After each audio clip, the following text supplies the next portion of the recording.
Y ya estamos grabando y ya estamos en una nueva emisión de Conexionistas, y tenemos un invitado de lujísima. A mí cuando me comentó Edgar que venía Mario Campos a platicar con nosotros, yo estoy muy contento. Lo escuchamos seguido todas las mañanas ahí en Radio Ibero. Él es politólogo, él es periodista, pero pues tiene una presencia muy importante en lo que es la radio matutina. Edgar, ¿cómo estás?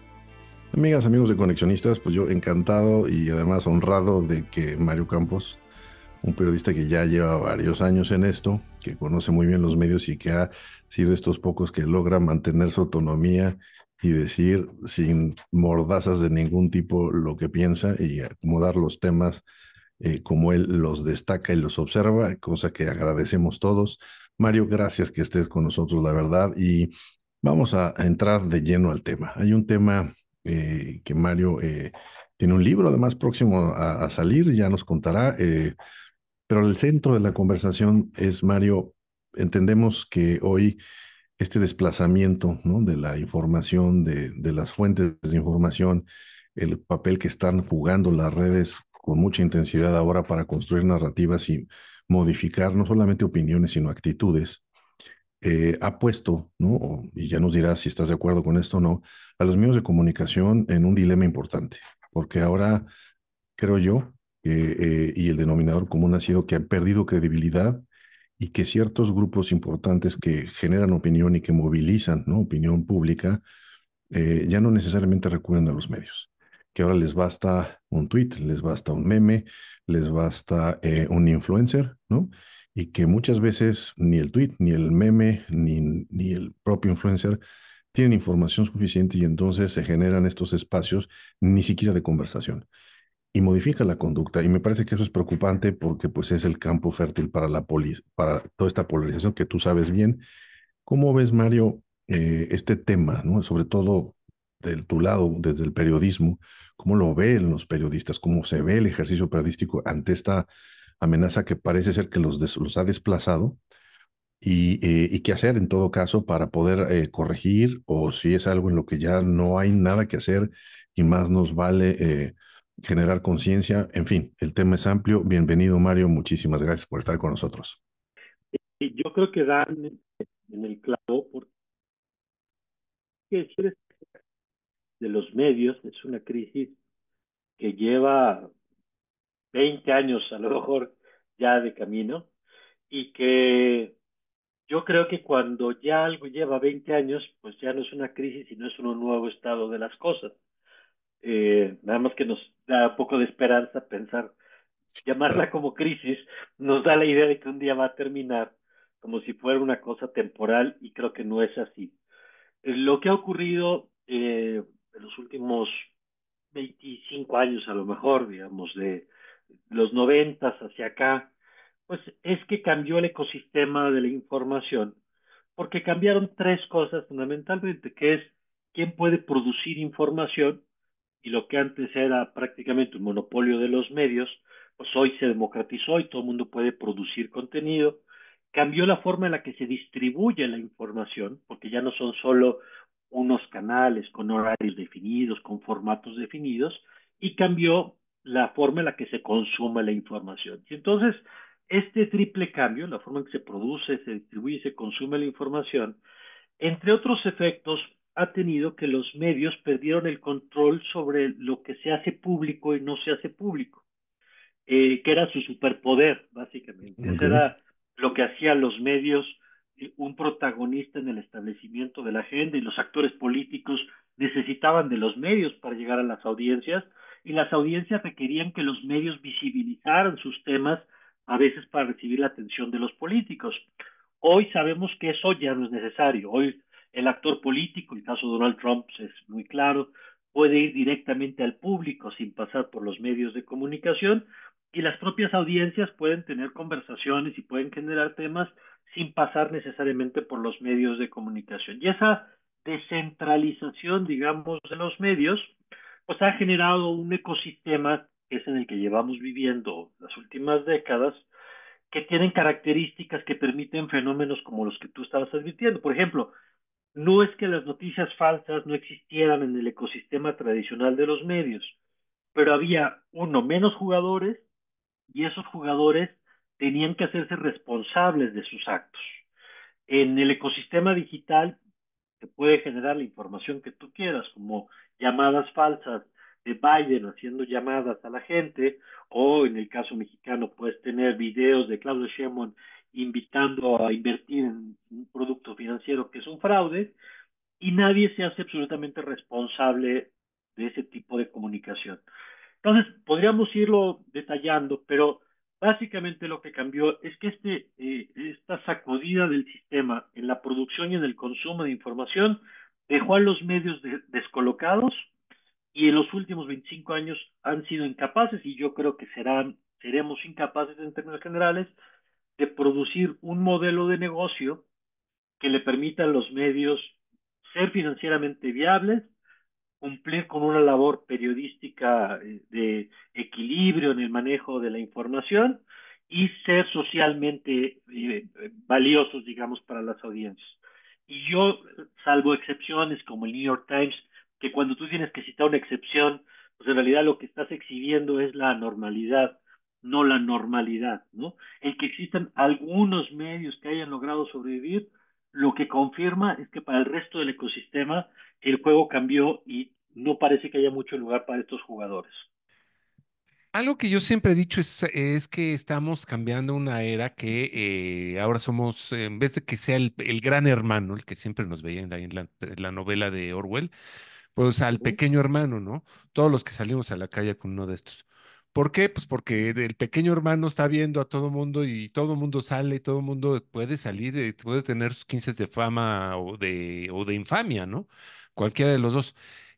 ¿Tú cómo ves un futuro? Un futuro con una atomización de estos medios, vamos a decirlo de alguna forma, una atomización de la gente que produce todo este tipo de contenidos, pero a la vez una atomización de públicos, es decir, en vez de Televisa, que donde lo ven 30 millones, 40 millones de personas, va a ser Armando y Edgar, que los ven 25,000 personas, Mario Campos, que lo escuchan 3 millones, Ujú. etcétera. Es decir, vamos a bajar, vamos a tener abanicos más grandes, mucho más puntualizados, ¿o crees que Sí, de aquí salga un monstruo nuevo, de nuevo, yo creo que un Televisa? lo que es interesante es que las dos cosas siguen pasando, es decir, seguimos teniendo fenómenos que concentran audiencias, el Super Bowl que de pronto convoca millones, la ceremonia del Oscar, la entrega del Emmy, los mundiales, los Juegos Olímpicos, sobre todo eventos en vivo y eventos deportivos seguirán siendo grandes concentradores de atención. Todavía hay y habrá series de Netflix que concentran no de manera sincrónica necesariamente como antes, como en la televisión, todos viendo al mismo tiempo el mismo capítulo, pero sí hay millones de personas viendo las mismas series, Game of Thrones, y generando conversación en torno a esos fenómenos, se llame Taylor Swift o se llame como se llame. Simultáneamente, al mismo tiempo que existen estos fenómenos de masas que todavía, por lo visto, no van a desaparecer, porque seguimos teniendo la necesidad de sentirnos parte de algo más grande que nosotros mismos.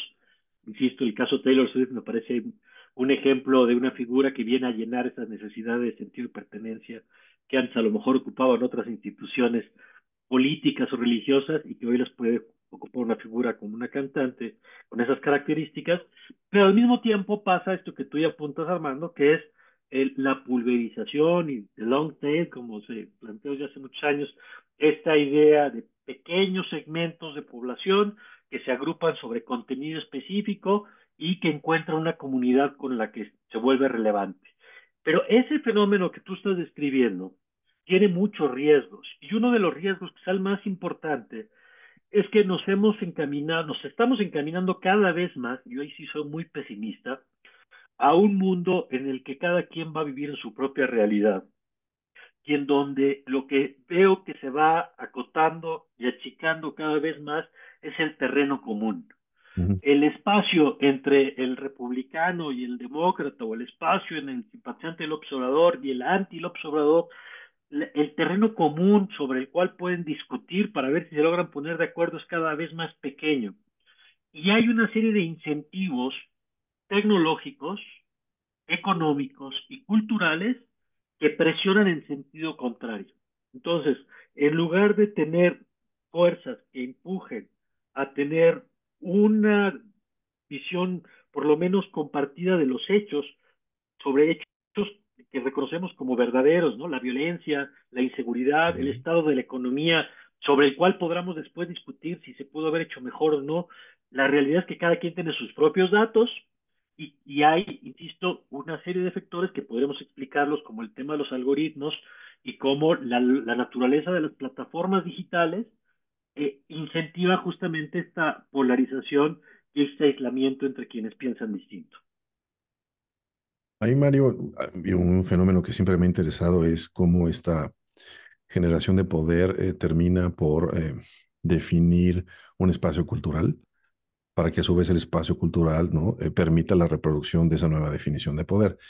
Yo creo que, no sé qué piensas al respecto, estamos viendo un desplazamiento de fuerzas de poder. Y ahora que mencionas el algoritmo, pues digamos los tres estamos, digamos, conocemos, ¿no? La obra de McLuhan y además esta frase que se hizo moneda común del medio es el mensaje. Y hoy parece ser que el algoritmo es el mensaje, ¿no? El algoritmo es lo que define, no la plataforma, es el algoritmo, porque ya no es la plataforma donde publica, sino es el tema específico con los aditamentos de los prejuicios que debe de llevar, de la data que debe de tener para que sea reproducida en el medio que sea. Entonces el medio de- deja de tener ese protagonismo, inclusive creo yo que los nuevos medios, para que sea el algoritmo, y justamente con la presencia del algoritmo me parece que viene un desplazamiento en temas de juegos de poder, porque ahora viene una generación de ingenieros en sistemas que no entienden lo que son los fenómenos sociales o están aprendiendo, para ser justos, ¿no? Y entonces son ellos los que deciden qué es lo importante, lo que no es importante, hacia dónde quieren orientar conversaciones, en donde en el caso, digamos, más elaborado, tenemos grupos de políticos que se han dado cuenta de esto y entonces contratan a sus propios ingenieros para que Uh-huh. desarrollen cierto tipo de cosas. Entonces, estos desplazamientos están teniendo estos impactos culturales, como tú bien dices, que si ya llevan 20 años formándose, eh, yo no creo, y ahí soy igual, comparto mi pesimismo contigo, y es un poco la pregunta o la reflexión que me gustaría que nos compartieras, porque entonces esto parece el anuncio, ¿no? De una distopía. Es decir, esto Sí, ya va a ser así y entonces más nos vale administrarlos dentro de esto que tú dices, ¿no? La pérdida de estos espacios, las reducciones de los puntos comunes y entonces más nos vale, en lugar de tratar de hacer un esfuerzo, es aprendamos a vivir en un tiempo así porque no vamos a regresar. ¿Lo ves así? mira, yo no sé, después de que venga la ola que viene, cómo vamos a terminar de reaccionar, pero creo que todavía nos falta un rato para llegar a ese punto en el que seamos capaces de decir, esto no era lo que queríamos, y ya veremos si entonces seremos capaces de rectificar. Poner algunos ejemplos. Eh, la tecnología de las redes sociales, y te agradezco hace rato que me permitías hacer el comercial del libro que viene en unas semanas, en unos meses, trata justamente de que dejamos, yo hago el símil de lo que pasó con la industria tabacalera y lo que pasó con las plataformas de las redes sociales. Durante décadas se permitían los anuncios de cigarros y los niños salían fumando y los doctores salían en los anuncios fumando y nadie pues, le brincaba mayor cosa y después un día cobramos conciencia de que había un problema de adicción en las sustancias que se utilizaban y que por lo tanto teníamos que regular porque no podíamos ni podemos dejar a la simple voluntad del usuario hacer frente a una sustancia que es particularmente adictiva. Mm, Bueno, pues esa discusión no la tuvimos en el desarrollo de las redes sociales. Y entonces lo que pasó es que se desarrolló un ecosistema de entretenimiento e información que tiene todos los componentes de la intervención de la economía de la conducta, todos estos estudios de qué hacer para que una práctica se vuelva repetitiva, ujú, de qué hacer para que tú estés pendiente de tu celular al mismo tiempo que estás frente a alguien en un café o en una clase y estás en la clase y mientras tienes que estar viendo tus notificaciones. Ya hay una serie de condicionamientos que pues esta investigación arroja que somos bastante manipulables, pues, ¿no? mm, Entonces, por ejemplo, si yo te pongo un timeline infinito, pues tú te puedes seguir una hora actualizando tu feed de Instagram o de TikTok, y tú no te vas a autorregular. Eso, por ejemplo, no lo teníamos con un libro, no lo teníamos con un periódico, no lo Mm, teníamos con una película, o sea, los productos que teníamos hasta ahora eran finitos. Por mm. más que te picaras, eran finitos. Estos productos son infinitos, entonces tú puedes perderte la vida y no va a pasar nada.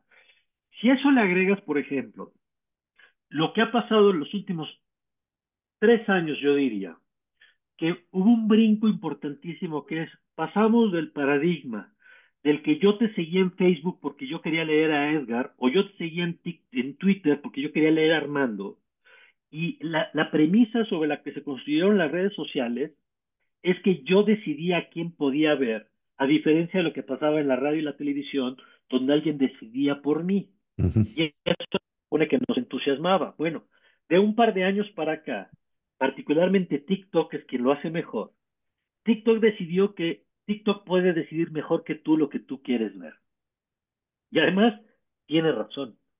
Y entonces, la potencia de ese algoritmo que hablabas tú hace rato es que en 30 segundos yo te aviento videos de 5 segundos de diverso contenido, de fútbol, de viaje, política, y tú con el pulgar vas a estar votando cada 5 segundos sobre qué tipo de contenido es el que te resulta relevante.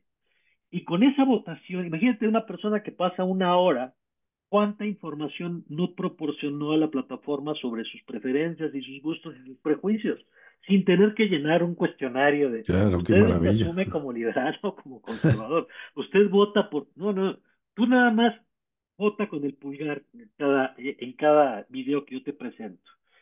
Entonces, estamos en una ruta en la que cada vez vamos a tener más contenido construido, uno, en función del gusto de cada persona, y por lo tanto no te voy a presentar contenido que te incomode o que te haga cuestionarte, sino que reafirme tus creencias, tus prejuicios.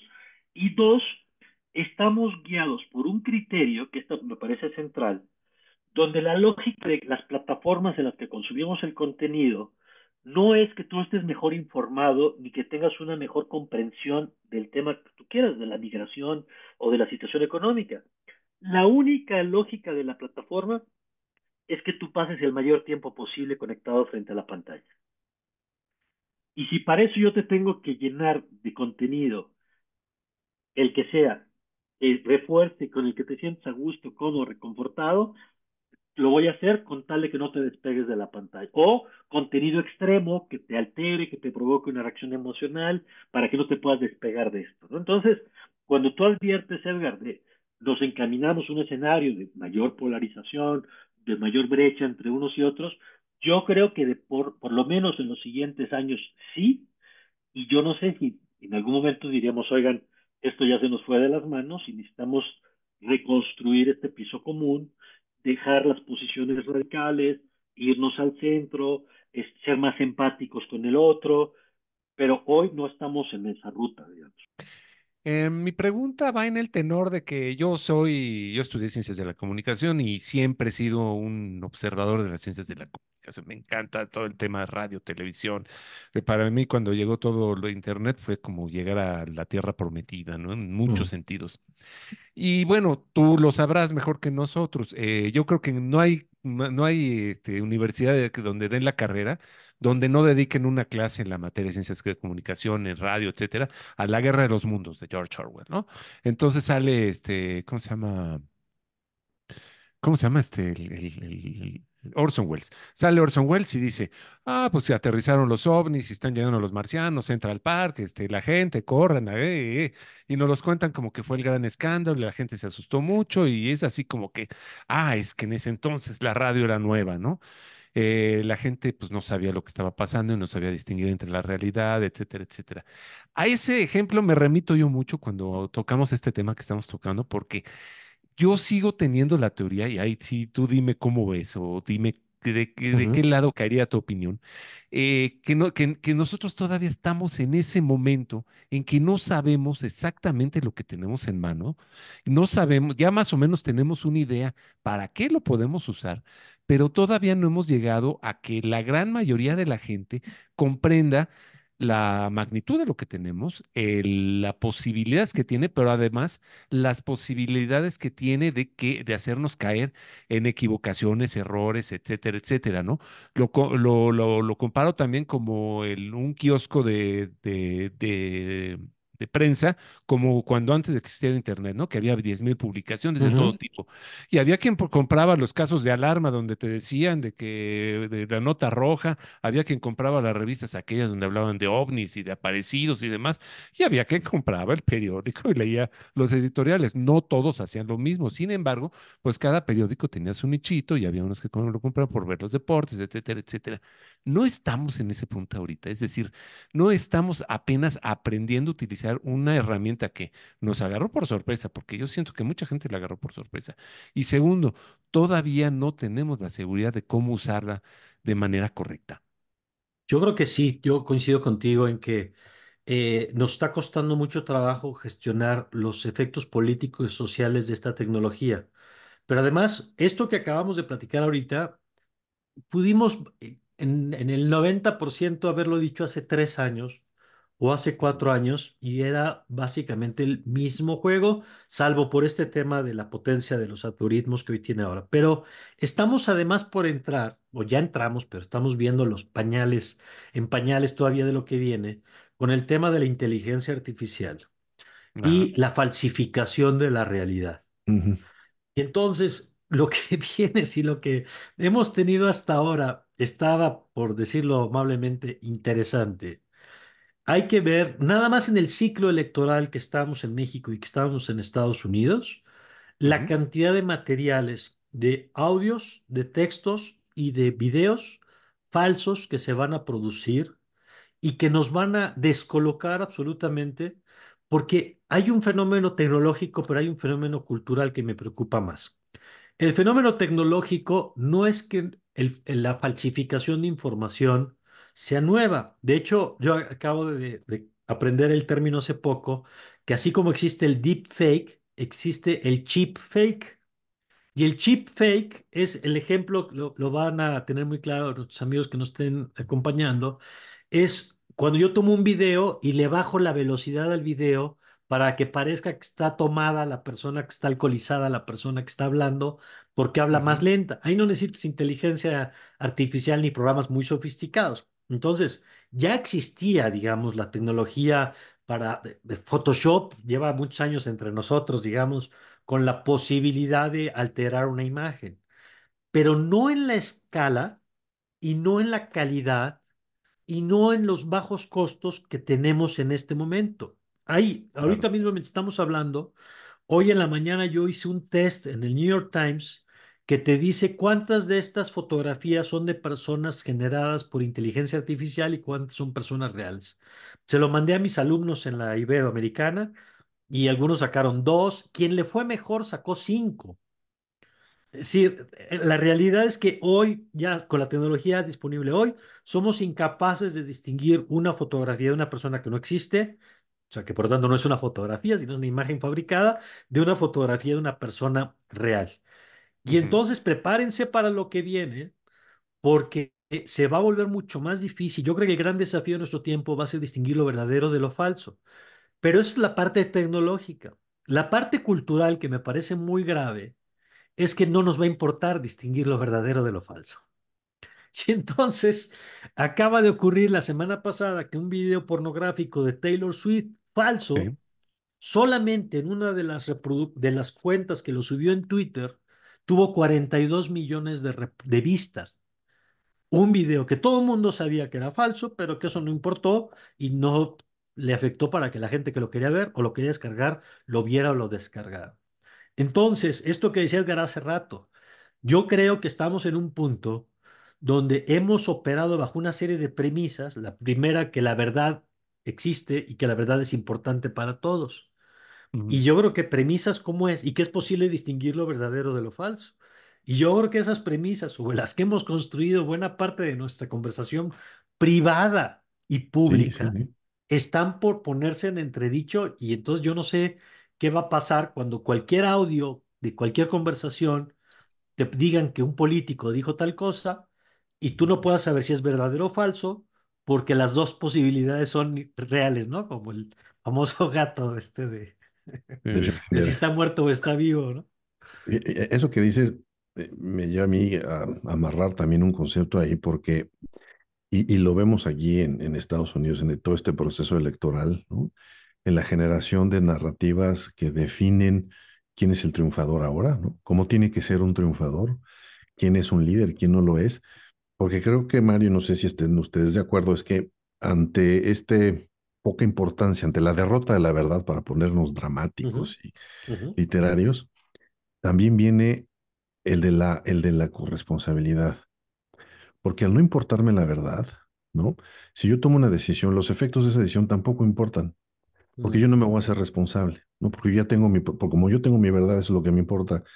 Y eso es una atenta invitación a que si alguien quiere volver a tomar el Capitolio el siguiente año, si mi candidato no gana, pues es lo que tengo que hacer. ujú. Y entonces está otra concepción del marco de derecho, de lo que debería de ocurrir en un De la espacio ética, común, exactamente, ¿no? Que se manifieste en un espacio común. Entonces se convirtió en una suma de individualidades en donde si las individualidades que participan ahí son similares a mí, entonces reconozco todo lo que tengan que reconocer. Pero si no, y el punto que tú dices es que ya poco importa, porque entonces lo que importa es imponer mi versión, ¿no? La verdad se quedó por atrás hace mucho tiempo y culturalmente nos está empujando hacia allá. Yo creo, y mi pregunta aquí es, eh, ¿dónde va a quedar la política, Mario? Porque si este ejercicio de, a ver, tenemos que hacer los acuerdos, ¿no? Y la política es acordar las diferencias y estos ujú, límites. Entonces la política, viendo así, ¿no? La primera consecuencia es que pues va a ser un concurso de pelajustanes entre mi verdad y la verdad, y el que tenga la capacidad de imponerla, y entonces este ejercicio, ¿no? De la política, como lo conocíamos, pues se va a convertir quizás, ¿no? En un pleito de calle institucionalizado en donde no necesariamente va a ganar el que tenga más fuerza, sino el que sea más astuto, ¿no? En construir más apoyo para su verdad. de acuerdo. Y Sí, y eso ya tiene algunos efectos, por ejemplo, en campañas donde vemos candidatos que no apelan a mm, tratar de ir por el voto del contrario, sino simplemente por reforzar su base electoral cuando estiman que con su base les alcanza para ganar. Y ya no Trump, hay el menor esfuerzo, ¿no? Para el caso de claro, Trump es muy claro, el caso del observador en México, no hay un Bukele, guiño, no hay un puente, digamos. Bukele viene a la reelección, vamos a ver qué hace, porque él trae una Claro, historia y entonces una historia que ha vendido, y ahora resulta que Bukele es el nuevo demócrata, ¿no? Este es así es. un presidente al que no le importa la ley, por ejemplo, No le ¿no? importa la ley y lo importante es este relato, como tú dices. Ahora, yo, si encontrara una pequeña esperanza, estaría en que viene un periodo, creo que de mucho caos. O sea, pienso, por ejemplo, cómo van a ser las áreas de comunicación para gestionar la reputación. Les pongo un ejemplo. Estuve leyendo hace unos días un reporte sobre escenarios que pueden generar los deepfake o los videos falsos para la seguridad nacional. Pero lo que me llamó más la atención de este libro que pueden comprar en Amazon es que la editora del libro es Homeland Security. Ah, Y, y es un libro, es un paper, que es un artículo un poquito extendido, donde advierte, por ejemplo, que riesgos para la seguridad nacional, y uno es simular eh, un video de un gobernante ofendiendo a un grupo social, o sea, un juez diciendo qué bueno que mataron a este por un discurso racista, y eso se filtra como si hubiera alguien grabado a ese juez. Y se provoca un estallido social por información que resultó falsa, ¿no? Se atribuye un tema de un derrame o un impacto ambiental y se producen videos donde se ujú, ve la zona de tal bosque impactada por, y no ocurrió, pero los efectos son reales, ¿no? Estas profecías claro, autocumplidas donde la ujú. causa no es real, pero el efecto sí termina siendo real porque la gente lo creyó. Después de que pasemos por esta etapa, que creo que va a ser de mucha turbulencia, porque yo insisto, ¿cómo te vas a defender? ¿Cómo demuestras que no es real, que no hiciste esa conversación? O sea, a mí puedes demostrarme lo que hice, pero ¿cómo demuestro lo que no hice? Porque además se va a exacto. presentar como una conversación grabada que obviamente se espera que niegues porque ni modo que lo aceptes, pero el que no lo aceptes no significa que sea verdadero, ¿no? Claro, Eh, claro. Exacto. lo decían, por ejemplo, un escenario es en los casos de delitos, ¿no? Fabrico un video donde coloco a esta persona a la misma hora del crimen en otro lugar y lo pongo a circular y a ver a quién le crees, quién paga más pauta para convencer de que sí estaba donde dicen que estaba. Y bueno, yo creo que llegará un punto donde tendremos que meter alguna especie de freno de mano, decir, oigan, va a ser muy difícil hacer política, va a ser muy difícil gestionar la reputación, y entonces yo no sé qué vamos a terminar por resolver. Yo no sé, por ejemplo, pensando en una esperanza, si lo que nos viene en temas de cambio climático, Ujú. pienso el problema del agua, pienso el problema de las altas temperaturas, como se han vivido ya en Europa y en Estados Unidos, pienso si la realidad va a ser de tal tamaño, la amenaza que vamos a enfrentar, que nos va a obligar a tener que tomar decisiones sobre bases reales.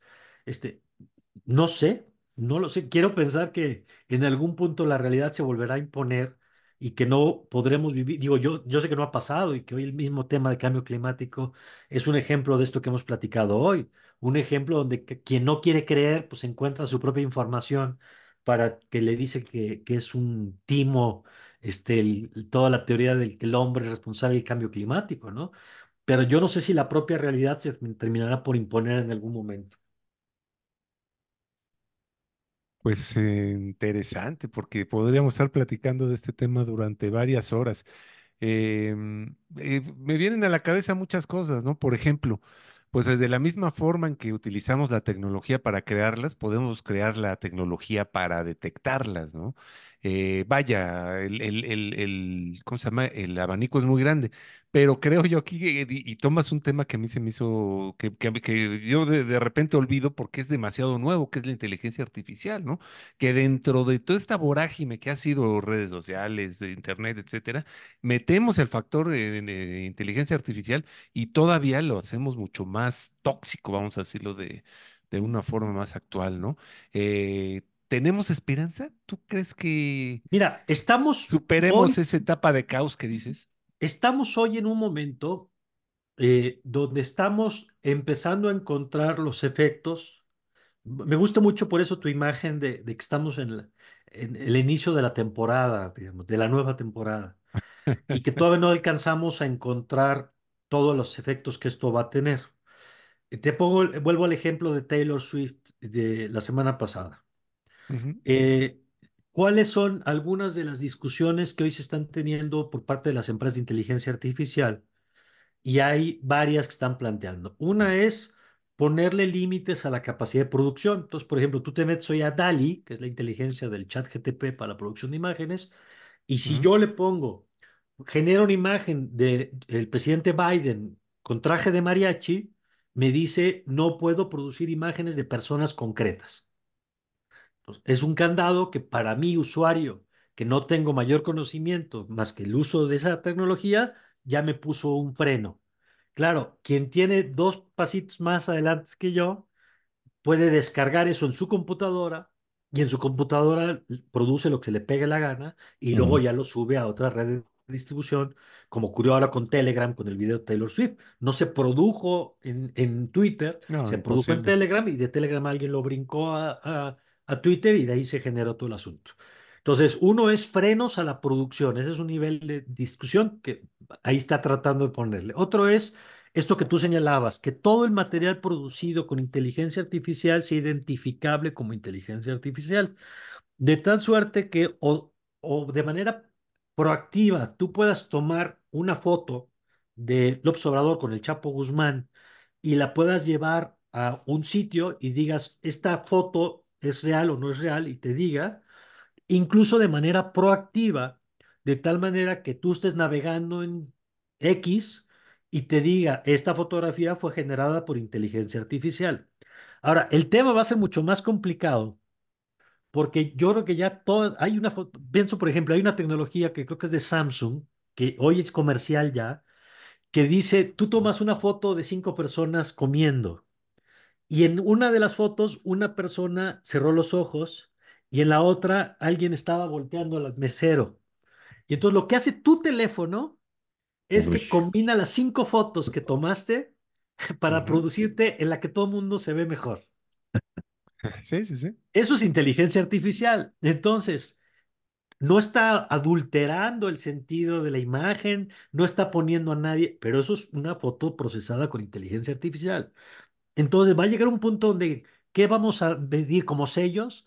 Esta fotografía tiene más de 30% de inteligencia artificial porque pero le Sí, quitaron sí, las sí. arrugas en la foto. claro, O sea, mira, en ese sentido, yo creo que ahí, Mario, hay un tema ahí, Armando, que mientras todo eso se resuelva por tecnología, a mí me parece que, bueno, el mercado va a mandar, ¿no? Pero eh, esta creación que tú bien señalaste de 20 años, ¿no?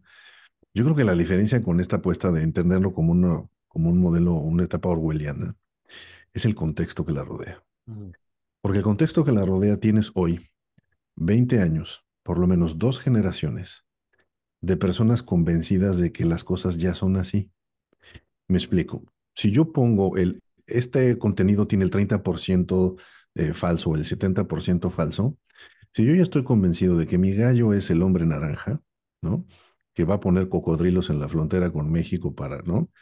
Cualquier sello que me pongas, no solamente no voy a creer con él, sino va a alterar mi conducta en términos negativos. Me va a hacer más combativo.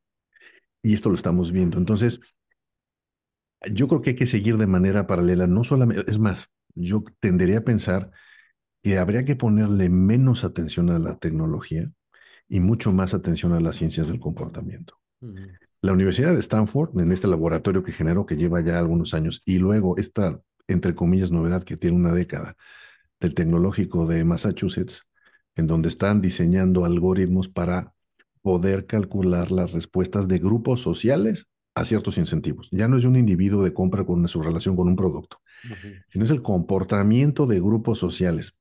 Entonces, esa es la parte que me preocupa porque se generaron marcos culturales de pensamiento y de creencias que ya se instalaron y yo no sé quién, por ejemplo, le pueda decir a aquellos que creen que las vacunas traen un microchip y entonces el gran malo de esta conversación es Bill Gates, porque si yo les mando un video yo diciendo, no creo en eso, ¿no? Bill Gates, es el más... Y eso, si se quedara en esa conversación de no creo, está bien.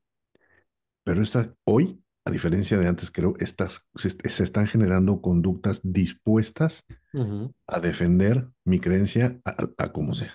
Y ese como sea, Exacto. por la ley no pasa por ahí. Sí, sí, sí. Y Bueno, pues aquí pues, documentando el optimismo éter, ¿no? Diría el sabio Para que se vaya Monsiváis. usted a dormir tranquilo. exacto. En fin, no, bueno, yo creo que hay que ver estos temas, y bueno, pues bueno, Mario, el tiempo se nos acabó, pero como ves, bueno, hay mucho que seguir. Vamos a estar bien atentos a tu libro, Muchas Sí, porque gracias. seguramente va a haber mucho. En el momento que lo tengas, nos encantaría, ofrecerte este pequeño espacio, ahora Sí, sí que para encantado de venir con darle ustedes. vueltas y analizarlo y que nos digas dónde lo conseguimos, porque yo creo que hay que ponerle muchísima atención a este tema. Las consecuencias, como bien dijeron ustedes, no tenemos la menor idea de lo que viene todavía. Entonces, Mario, muchas, muchas gracias. No, hombre, se me fue como agua, así que me apunto, por supuesto, para volver con ustedes con el libro y las veces que Padrísimo. ustedes me inviten, estaré feliz de platicar con ustedes. muchas Así que gracias. muchas gracias, Edgar. Muchas gracias, Armando, Gracias por a la ti, Mario. oportunidad. Al contrario, muchas gracias a ti. Oye, dos cosas. Primero, estás todas las mañanas ahí en Radio Ibero. ¿De qué horas a qué horas? De 7 a 9 de la mañana, en el horario del centro de México, en el 90.9, pero lo pueden descargar en la app de Ibero 90.9, y de así donde se encuentren, ahí nos pueden escuchar. Sí, ya no es necesario estar al horario para escuchar la radio. ¿Tus redes sociales, dónde te encontramos? ¿Dónde te Pues seguimos? mira, en X, yo le sigo diciendo Twitter, pero Twitter en Está bien. @Mario Campos, y yo creo que ese es el espacio donde es más fácil que podamos estar en contacto. En Facebook estoy como Mario Campos Cortés también, y bueno, pues me dará mucho gusto a quien nos vio ahora seguir en contacto a través de esos espacios. Muchas gracias. Y nosotros somos Conexionistas MX, tanto en Facebook como en X, antes Twitter.